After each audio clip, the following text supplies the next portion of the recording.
Praise the lord. ఈరోజు దేవుని వాగ్దానము ప్రసంగి గ్రంథము 5వ అధ్యాయం 1వ వచనం. నీవు దేవుని మందిరమునకు పోవునప్పుడు నీ ప్రవర్తన జాగ్రత్తగా చూచుకొనుము. బుద్ధిహీనులు అర్పించున్నట్లుగా బలి అర్పించుట కంటే సమీపించి ఆలకించుట శ్రేష్టము. వారు తెలియకయే దుర్మార్గపు పనులు చేయుదురు. నీవు దేవుని సన్నిధిని అనాలోచనగా పలుకుటకు నీ హృదయమును త్వరపడనీయక నీ నోటిని కాచుకొమ్ము. దేవుడు ఆకాశమందున్నాడు, నీవు భూమి మీద ఉన్నావు, కావున నీ మాటలు కొద్దిగా ఉండవలెను. చాలామంది దేవుని సన్నిధిలో ఎలా పడితే అలా ప్రవర్తిస్తూ ఉంటారు.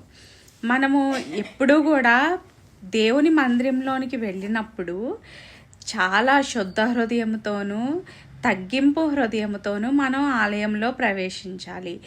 ఎలాంటి చెడు హృదయము లేకోకుండా, చెడు తలంపులు తలంచుకోకుండా, మంచి మనస్సుతో మంచి హృదయంతో దేవుని సన్నిధిలో మనం ప్రవేశించాలి. దేవుని సన్నిధిలో మనం మాట్లాడేటప్పుడు కూడా చాలా జాగ్రత్తగా మాట్లాడాలి. ఎలా పడితే అలా మాట్లాడకూడదు.